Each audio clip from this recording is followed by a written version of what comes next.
Thank you very much for the opportunity to be here today. It's really quite an honor and actually quite humbling to present information and sort of relay these sorts of findings to patients directly. So it's really my pleasure.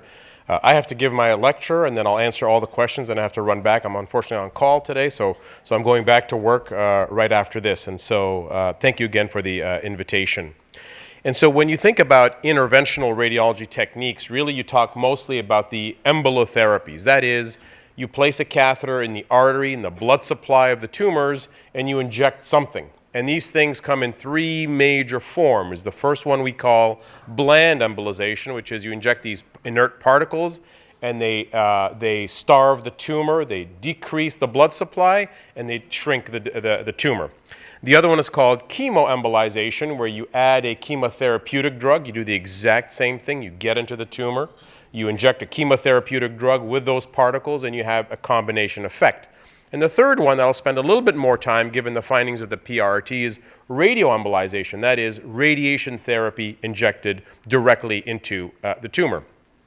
And I think we know from Thor's presentation, you can see when you think about the patients that we would see in interventional radiology, they would tend to be those with liver tumors that are getting larger, that are not responding to classic treatment. And if you look at the algorithm here, clearly if you have advanced sort of grade 3 aggressive disease, systemic therapy is the way to go. If you have symptoms, the somatostatin analogs, of course. But if you have persistent symptoms, the embolotherapies are things you want to be thinking about, and I will discuss that in a few minutes.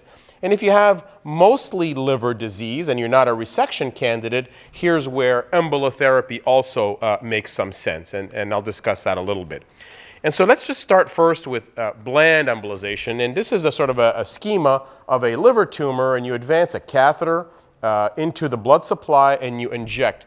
And neuroendocrine tumors are ideally suited for embolotherapy because they are very rich in blood supply. So whatever you inject will concentrate significantly, and there will be little effect outside that area of injection. So the mechanism of action of the therapies we provide is ideally suited for something like neuroendocrine tumors.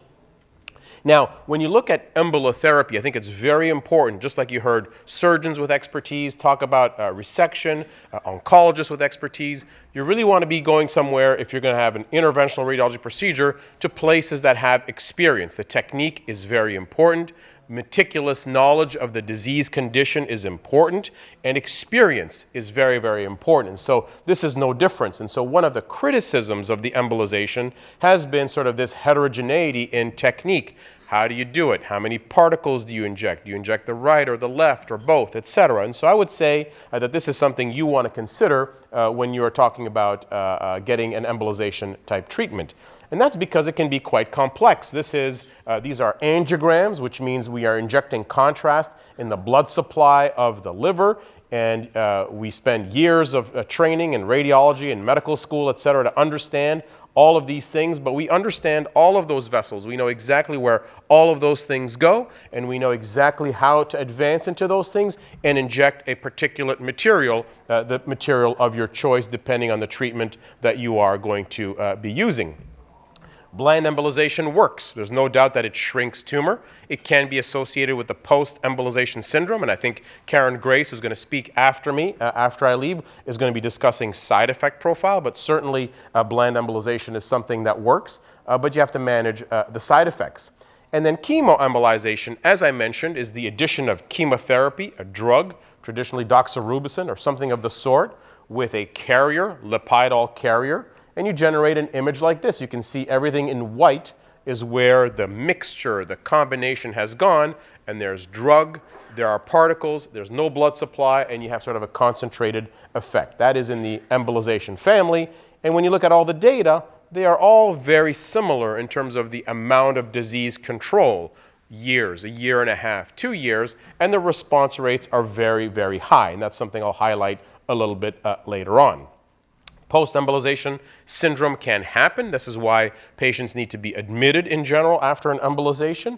And again, I think Karen will discuss that in the speaker after me. But if you look at all of the embolizations, they have the highest response rates of any treatment for neuroendocrine shy of surgical resection. and they're very high. They range from 60 to 90%, depending on the series that you look at and depending on the methodology of assessing response. Is it size?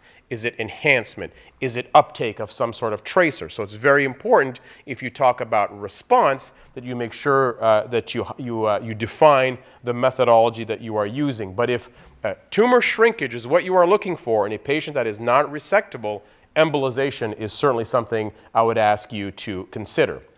Now, we've known for years that radiation works for these tumors. Certainly PRRT has confirmed that radiotherapy works, but we have been working on radioembolization for 15 years. In our center at Northwestern, we've treated 25, maybe 3,000 patients now with radioembolization, of which about 400 have neuroendocrine tumors. So we have a very large experience. And what is radioembolization? Radioembolization is the implantation, rather than injecting these large particles, very small particles that are Y90 embedded. And so you implant them in the tumor. They are hypervascular, so again, ideally suited for this condition, and you radiate from the inside out. And that's why there are no systemic side effects, because everything is localized inside the area. And so the discussion always happens as to, if you're going to embolize, which embolization technique should you use? And there are no randomized data out yet that compare all of the embolotherapies. The difficulty we've had with this is, for example, Y90 has a very high response rate, but all performed on an outpatient basis. The other treatments are associated with pain, hospitalization, etc., and this one is an outpatient procedure that is associated with fatigue and not pain. And so it's very hard to perform true comparison and head-to-head analyses when the side effect profiles are very different and when there's differences in expertise. So that data is not there. Some people believe that we could use the technetium MAA scan to try to highlight which patients might benefit. And if you light up on your technetium MAA scan, maybe you'll get a better response. And that's certainly something to consider in the future. But if you look at sort of meta-analyses and studies that put analyses that put multiple publications together, the response rates are very high, 50 to 80%, very high disease control rate. Tolerable toxicity profile that we have here in the first series that we published with Andy Kennedy about 10 years ago. And of course, patients that had that responded to treatment, had low disease burden, and well-differentiated tumors had a much better outcome compared to those that didn't. So this is very consistent. Now, there's only one prospective phase 2 study that that's been published on Y90 in neuroendocrine tumors. And that was published 7 years ago on 40 patients, published in the Red Journal.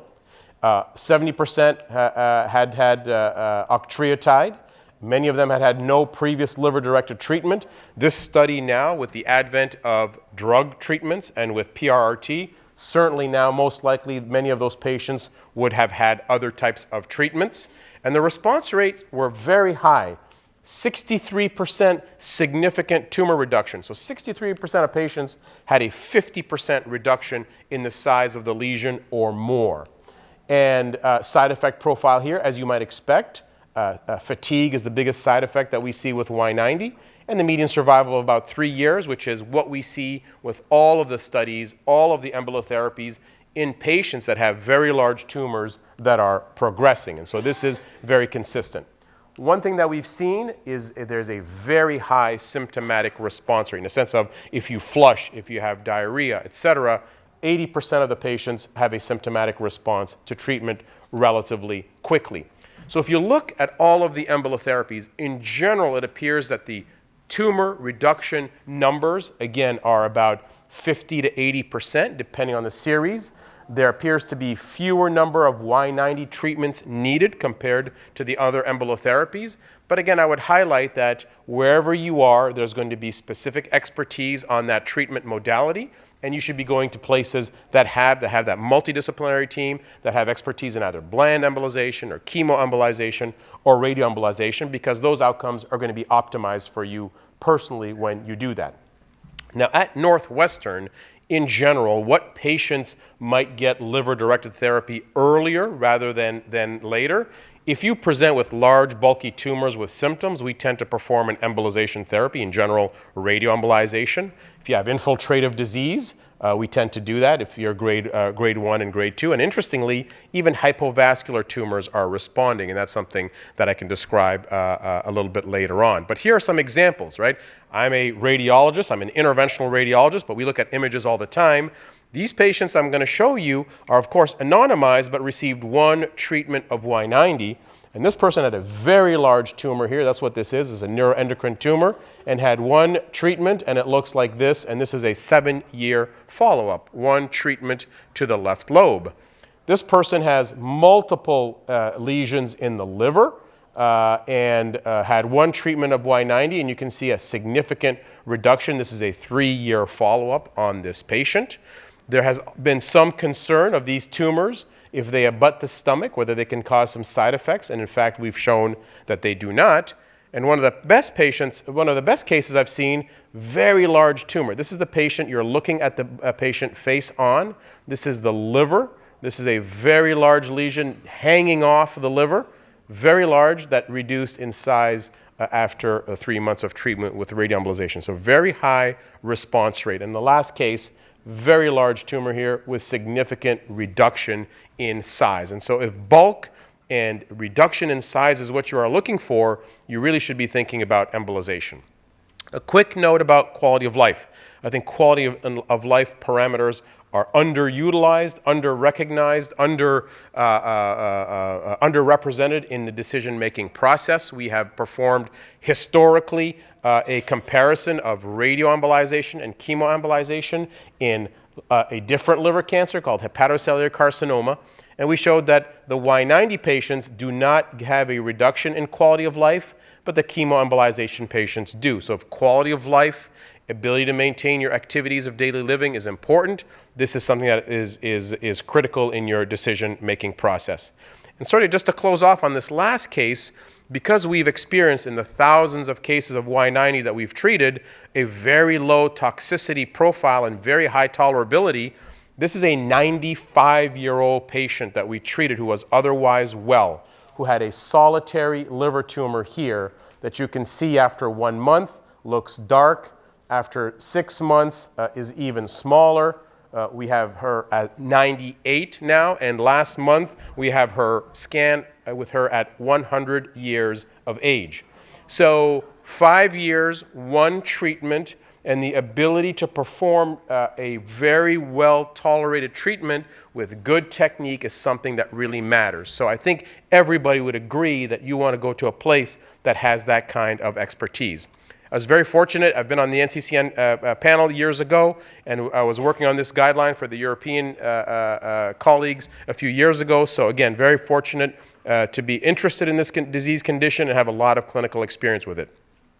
So to conclude and to leave time hopefully for questions, I think this is embolization is something you need to recognize as one of the treatment options. There's a lot of excitement with PRRT. I understand that. There's still a lot of things that we don't know. You heard Xavier talk about what we don't know about liver size. We don't know do large lesions respond to PRRT. We don't know, but we know that with embolization they certainly do, and I've shown you several cases. It's very hard to generate randomized data on all of these things, and I think a lot of the field is based on strong phase 1, phase 2 cohort type analyses, and I think that's okay. Recognize the strengths and weaknesses of all of the embolizations, the Bland embolizations, the chemoembolizations, and the radioembolization. Make sure that your local interventional radiologist has that experience. With that, I thank you for your attention. I apologize that I have to run, but my email is there. We're very good at answering emails. Karen is going to be speaking as well, so hopefully she's not upset that I put her email. But I think we have some time. I think I have some time if you want me to take some questions now before I have to run. But we will answer your emails if you have questions from the interventional radiology side. It's our pleasure to do so. And again, I appreciate the opportunity to be invited to this. So thank you for your attention.